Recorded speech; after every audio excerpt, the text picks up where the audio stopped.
Au mariage de mon frère, sa fiancée a dit, sa sœur n'est qu'une mère célibataire pathétique. Ma mère a ri, elle est comme un modèle bon marché avec une étiquette rayée. Les invités ont éclaté de rire. Mais ensuite, mon fils de 9 ans s'est levé, est allé sur scène et a dit, je sais quelque chose sur la mariée. Avant de commencer l'histoire, n'oubliez pas d'aimer et de vous abonner à la chaîne pour voir plus d'histoires comme celle-ci. Je me souviens encore du moment exact où le silence s'est fait dans la salle. Ce n'était pas le genre de silence qui suit un beau discours ou une tendre première danse. Non, c'était le genre de silence qui vous gifle en plein visage et vous met au défi de pleurer en public. Au mariage de mon frère, Liam, ai-je commencé, la voix stable mais la poitrine encore oppressée, sa fiancée est montée sur scène et m'a traité de pathétique mère célibataire, et toute la salle a ri. Mais ce n'était pas le pire. Le pire, c'est quand ma propre mère, ma mère, s'est penchée vers sa coupe de champagne et a dit, assez fort pour que le micro le capte, elle est comme un modèle au rabais avec une étiquette rayée. Et sur ces mots, ils ont tous ri de plus belle.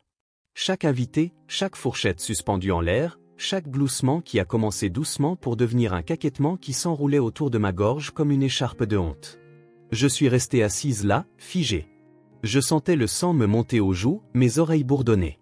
Mes mains tremblaient légèrement alors que je tentais d'attraper mon verre d'eau, mais je ne pouvais pas le soulever sans en renverser. À la place, j'ai serré les poings, espérant que personne ne remarquerait à quel point je tremblais. Mon regard s'est instinctivement tourné vers Liam, mon petit frère. Il était à la table d'honneur, les yeux baissés sur ses genoux. Son visage était impassible, mais sa mâchoire se contractait. Ses yeux se sont dirigés vers moi une fois, juste une fois, puis se sont détournés, comme s'il ne supportait pas de me regarder. Cette minuscule lueur de culpabilité dans ses yeux m'a anéanti. Je me suis senti comme si j'avais de nouveau 8 ans, debout derrière le garage où les filles du quartier chuchotaient sur mon étrangeté, sur mes vêtements de pauvre. Sauf que cette fois, ce n'était pas des inconnus, c'était ma famille. Mon propre sang. Et pourquoi? Parce que je suis une mère célibataire? Parce que je n'étais pas enveloppée de soie et de cette perfection immaculée comme Émilie? Émilie, la fiancée de Liam, ou plutôt, sa femme maintenant. Elle se tenait sur cette scène, dans sa robe blanc-perle, tenant le micro comme si c'était un témoin dans une course qu'elle avait déjà gagnée. Son sourire n'atteignait pas ses yeux, chose qui n'arrivait jamais.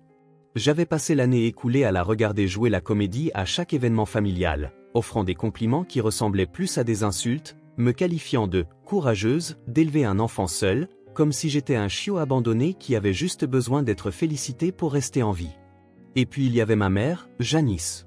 La femme qui me tressait les cheveux avant l'école me regardait maintenant comme si j'étais un coupon périmé. Autrefois précieux, désormais inutile. Pourquoi ces mots me blessaient-ils si profondément? Pourquoi est-ce que ça m'importait encore? Étais-je vraiment si pathétique? Être une mère célibataire, était-ce tout ce que je serais jamais à leurs yeux? Je suis resté parfaitement immobile, le dos droit, les coins de la bouche forcés dans un sourire poli qui faisait mal à maintenir. Mon fils, Noah, était assis à côté de moi, serrant une serviette dans ses 2 mains. Ses grands yeux bruns scrutaient mon visage, et j'ai forcé un sourire pour qu'il ne voie pas les larmes qui perlaient dans les miens. Il a murmuré, « Maman, pourquoi il se moque de toi ?» Cette question a brisé quelque chose en moi. J'ai ouvert la bouche pour répondre, mais aucun mot n'est sorti. Que pouvais-je dire?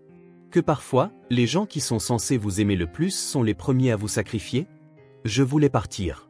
Simplement m'en aller, prendre la main de Noah et ne jamais regarder en arrière. Mais avant même que je puisse reculer ma chaise, Noah a fait quelque chose que je n'oublierai jamais. Il s'est levé. Juste comme ça. Sans hésitation, avec une force tranquille qui ne correspondait pas à ses 9 ans. Et puis, il a commencé à marcher vers la scène.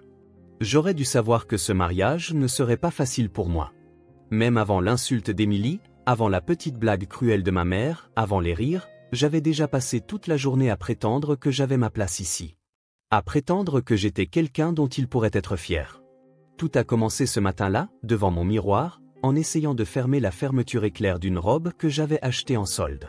Elle était un peu trop serrée, un peu trop formelle, mais il me fallait quelque chose qui ne criait pas « mère célibataire qui en fait trop ». J'ai tiré sur le tissu, me suis tourné de côté, et me suis dit que ça allait. Noah est entré alors que je vérifiais mon maquillage. « Tu ressembles à une star de cinéma », a-t-il dit, les yeux écarquillés. J'ai souri, même si je ne le croyais pas. « Merci, mon chéri », ai-je dit en lissant doucement ses cheveux. « Tu es mon plus grand fan. » Je me souviens du trajet jusqu'au lieu de la réception, Noah fredonnant sur la banquette arrière, me demandant si tonton Liam était nerveux. J'ai ri et j'ai dit, probablement. Les mariages, c'est effrayant. Je n'ai pas dit ce que je pensais vraiment. La famille, c'est plus effrayant. Liam et moi étions proches, autrefois. Il a 5 ans de moins que moi, et j'ai pratiquement aidé à l'élever quand notre père est parti. Je l'aidais avec ses devoirs, je le couvrais quand il faisait le mur, et je lui tenais la main pendant les orages. Pendant des années, j'ai eu l'impression que c'était juste nous deux contre le monde. Mais ça a changé quand il a rencontré Emily. Elle était raffinée, pleine d'assurance, le genre de femme qui entre dans une pièce et vous donne l'impression de devoir vous excuser d'exister. J'ai essayé d'être gentil quand il nous a présentés, vraiment. Mais elle a clairement fait savoir dès le premier jour que je n'étais pas son genre de personne. Une fois, lors d'un dîner de famille, elle m'a dit « C'est tellement inspirant que vous fassiez tout ça toute seule », sur ce ton que les gens utilisent quand ils veulent vous faire sentir qu'ils vous sont supérieurs, mais en feignant le contraire. Ma mère l'a tout de suite adoré. Je le voyais dans la façon dont elle se penchait quand Émilie parlait, comment elle riait à chaque histoire, même les plus ennuyeuses. Janice ne m'avait jamais regardé comme ça. Avec moi, elle était toujours rigide, pleine de jugement, comme si j'étais un rappel de tout ce qu'elle ne voulait pas voir en elle-même. Je pensais être trop sensible. Ce mariage a prouvé le contraire. Le lieu était magnifique. Des roses blanches partout, une douce musique de violon flottant dans l'air, la lueur des bougies se reflétant sur des verres à bord dorés. Tout le monde était habillé comme s'il sortait d'un magazine. Et puis il y avait moi, essayant de ne pas froisser ma robe chaque fois que je m'asseyais, ajustant la seule paire de talons que je possédais, priant pour que Noah ne renverse rien sur sa petite chemise et sa cravate. Il avait l'air si fier, cependant. « J'ai l'air d'un grand ?» a-t-il demandé en ajustant son col. « Tu as l'air d'être l'homme du jour », lui ai-je dit, et je le pensais. Au fil de la soirée, j'ai souri, hoché la tête, fait la conversation. J'ai ri à des blagues que je ne trouvais pas drôles. J'ai gardé la tête haute, même quand j'ai surpris quelques regards des amis d'Émilie. Je survivais. Jusqu'à ce moment au micro, et tout ce que j'avais maintenu ensemble, ma contenance, ma fierté, mes années de faux-semblants, s'est effondré. Les rires étaient comme des poignards, et à cet instant, j'ai vu quelque chose dans les yeux de Noah qui a tout changé. Pas de la peur, pas de la confusion, mais un instinct de protection. Il n'allait pas les laisser se moquer de moi. Pas sans rien dire. Alors, il s'est levé et s'est dirigé vers la scène. Et moi, je suis restée assise là, retenant mon souffle. Mon cœur s'est serré en regardant Noah marcher vers la scène. Au début, j'ai pensé qu'il était simplement perdu, qu'il allait peut-être chercher une serviette, ou suivre le son de la musique, ou, mon Dieu, je ne sais même pas. J'espérais qu'il reviendrait simplement à la table, que tout ce moment passerait, que je pourrais d'une manière ou d'une autre fondre dans ma chaise et prétendre que je ne venais pas d'être humilié devant 100 personnes. Mais il a continué à marcher, lentement, déterminé, chaque petit pas résonnant sur le parquet brillant comme un compte à rebours que je ne pouvais pas arrêter. Les gens ont commencé à remarquer. Quelques-uns se sont tournés sur leur siège. Quelqu'un a chuchoté, « C'est son gamin ?» Je sentais chaque regard me transpercer la peau. Je me suis levé à moitié, tendant la main comme si je pouvais le rappeler sans faire de scène. « Noah » ai-je sifflé, la voix tendue, à peine audible, « reviens ici. » Mais il n'a même pas jeté un regard en arrière. Il a simplement gravi les 2 marches pour monter sur la scène où Émilie se trouvait quelques instants plus tôt, son bouquet reposant maintenant sur le bord de la table comme un trophée qu'elle n'avait pas mérité. Le DJ s'est penché, essayant de le pousser gentiment. « Mon grand, ce n'est pas. » Mais Liam a levé une main de sa place et a dit « Laisse-le parler. » Cela a capté l'attention de tout le monde. Mon bébé, mon adorable garçon maladroit de 9 ans, obsédé par Minecraft, se tenait maintenant devant un microphone, les 2 mains agrippant le pied du micro comme s'il l'ancrait au sol. Il paraissait si petit, éclipsé par les grandes roses blanches derrière lui. Mais quelque chose dans sa posture le faisait paraître immense à mes yeux.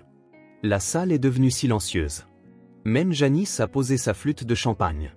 Même Émilie, qui était occupée à rire faussement à quelque chose qu'une de ses demoiselles d'honneur lui avait chuchoté, s'est tournée lentement, le visage se raidissant.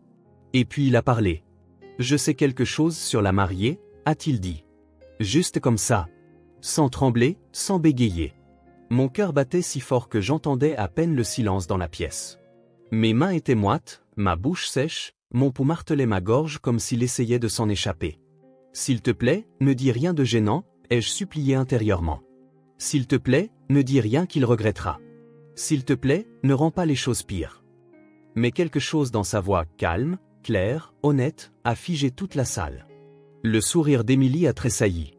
Elle s'est penchée en avant, les sourcils haussés. « De quoi tu parles, mon chou ?» a-t-elle demandé doucement, mais il y avait une tension dans sa voix maintenant, une fissure dans la porcelaine. Noah l'a ignoré. Il m'a regardé, juste une seconde, et à ce moment-là, j'ai pu tout voir derrière ses yeux, sa confusion, son instinct de protection, sa colère. Et autre chose. Quelque chose de calme et de puissant, la conviction. Puis il a regardé à nouveau les invités. « Je l'ai entendu dire quelque chose », a-t-il dit, avant le mariage. Des murmures ont parcouru la salle comme une rafale soudaine d'air froid. Le visage d'Émilie a changé, très légèrement, mais je l'ai vu. Cette lueur de panique. Je ne pouvais plus bouger. C'était comme si le sol avait disparu sous mes pieds, comme si toute la pièce était suspendue dans cet unique instant, juste avant que tout ne s'effondre. Et tout ce que je pouvais penser était, qu'est-ce qu'il a entendu? Noah avait été avec moi toute la journée. Il n'avait pas été seul avec Émilie, n'est-ce pas? Et puis je me suis souvenu. Plus tôt dans l'après-midi, je l'avais envoyé chercher les toilettes pendant que j'aidais à attacher la boutonnière de Liam. 5 minutes. C'est tout ce qu'il a fallu. Il avait dû surprendre quelque chose. Le silence est devenu aussi fin que du verre. Personne ne respirait, personne ne bougeait. Et Noah était sur le point de lâcher une bombe qui allait tout faire voler en éclats. J'avais l'impression d'être sous l'eau. Tout ralentissait, les sons autour de moi, les lumières scintillantes, même le remue-ménage nerveux des gens qui s'agitaient sur leurs chaises. Tout ce que j'entendais, c'était le martèlement de mon propre cœur dans mes oreilles, comme un tambour annonçant quelque chose de grand, d'irréversible. Noah se tenait toujours au micro, ses petites mains agrippant le pied, un pli sur son front, celui qu'il avait quand il se concentrait, comme pour résoudre un problème de maths difficile ou passer un niveau compliqué dans un jeu vidéo. Mais ceci n'était pas un jeu. Je ne pouvais plus respirer.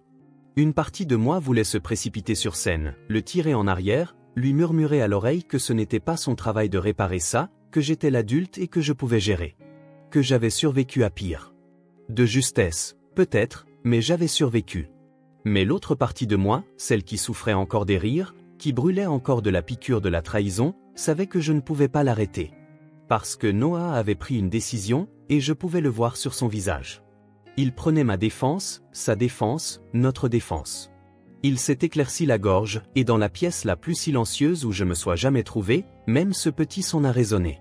Je cherchais les toilettes, a-t-il dit doucement, avant que le mariage ne commence. Il m'a regardé de nouveau, cette fois plus longtemps. Son visage ne demandait pas la permission, il disait simplement, « Tu m'as appris à dire la vérité. Je fais juste ce que tu m'as appris. » J'ai senti une larme couler sur ma joue et l'ai rapidement essuyée avec le coin de ma serviette. Je ne savais pas si c'était de la peur, de la fierté, ou les deux. Je suis passé devant cette pièce, a-t-il continué, et j'ai entendu Émilie parler à l'une de ses amies. Émilie s'est agitée sur sa chaise, la bouche légèrement ouverte comme si elle allait l'interrompre, mais elle ne l'a pas fait. Peut-être qu'elle ne pouvait pas. Peut-être qu'elle réalisait ce qui allait arriver. La voix de Noah ne tremblait pas. Elle a dit qu'elle ne voulait pas vraiment épouser tonton Liam. Des exclamations, audibles cette fois. Quelqu'un a laissé tomber une fourchette. Quelques invités se sont redressés comme s'ils venaient d'être réveillés par une gifle. Elle a dit, a poursuivi Noah, qu'elle avait besoin de quelqu'un de stable qui lui offrirait une maison et ne lui poserait pas de questions quand elle sort tard. Et que Liam serait trop gentil pour jamais dire non. Les mots flottaient dans l'air comme la fumée d'un incendie que personne n'avait vu commencer.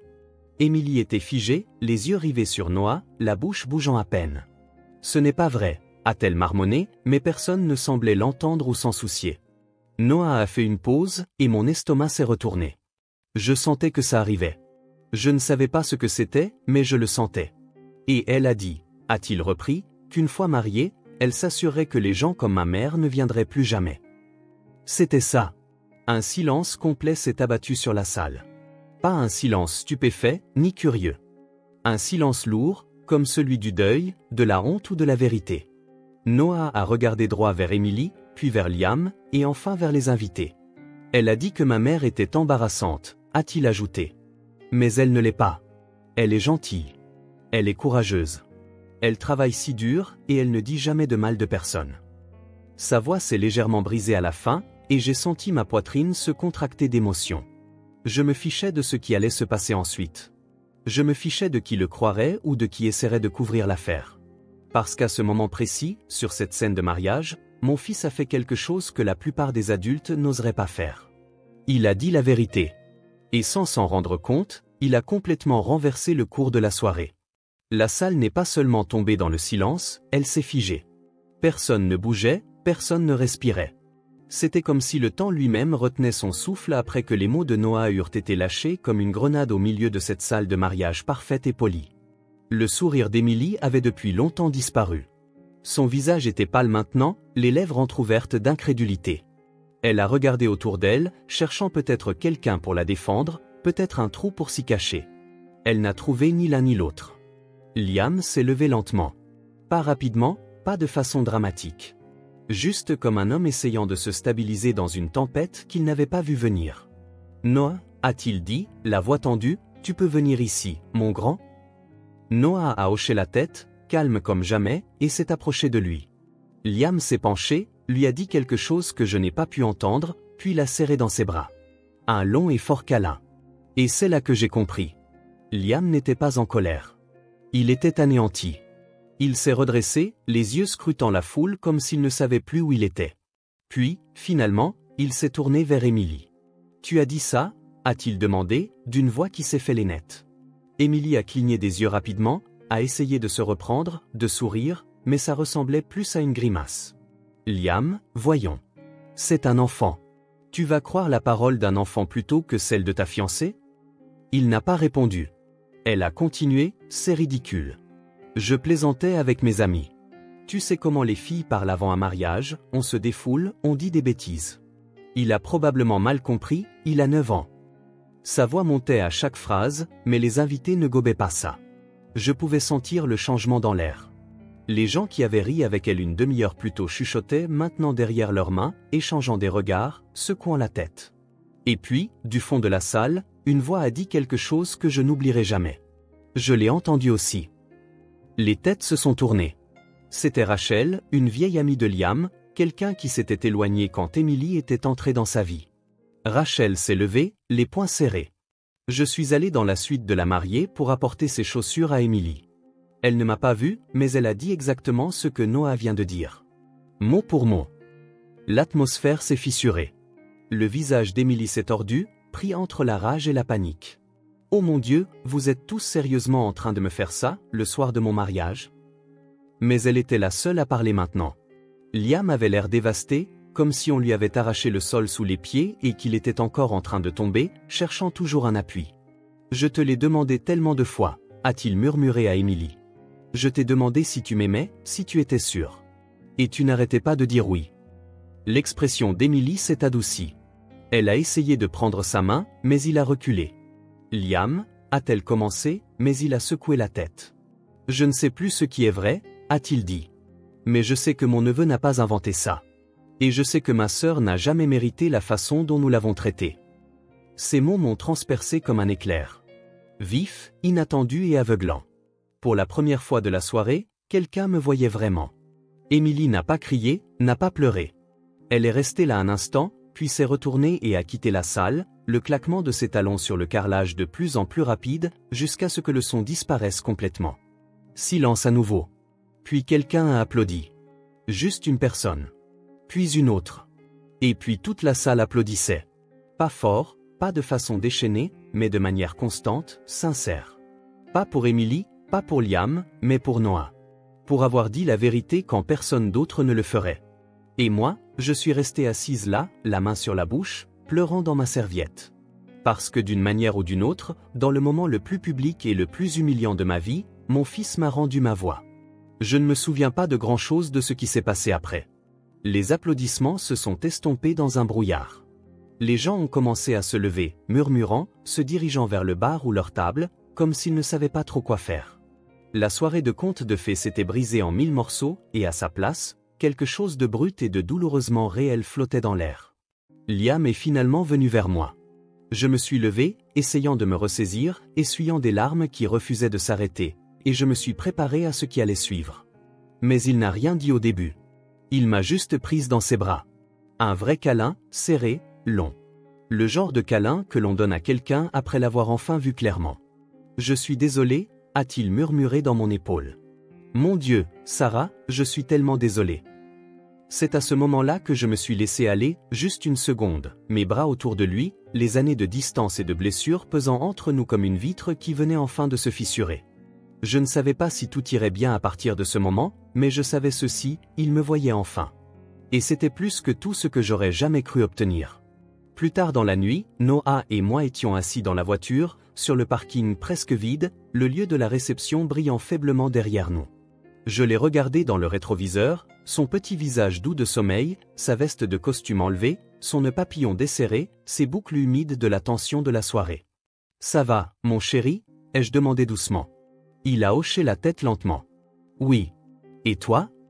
Cette question m'a frappé plus fort que tout ce qui avait été dit à ce mariage. « Je crois que oui, » ai-je répondu. « Je crois que je vais vraiment bien. » Il est resté silencieux un moment, puis a dit « Tu n'es pas un modèle au rabais.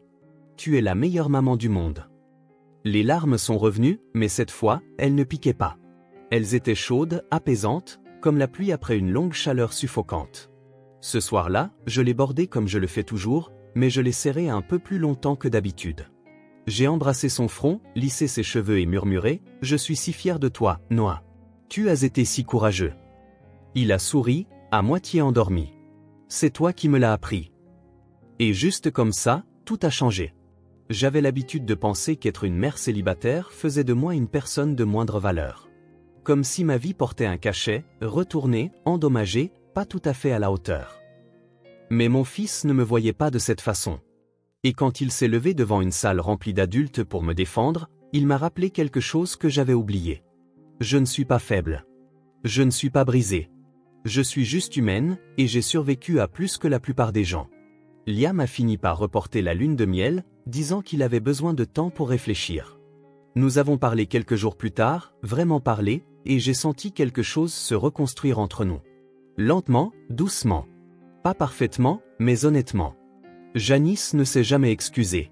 Elle a envoyé un texto glacial une semaine plus tard, « Je suis sûr que tu comprends, les choses ont dérapé.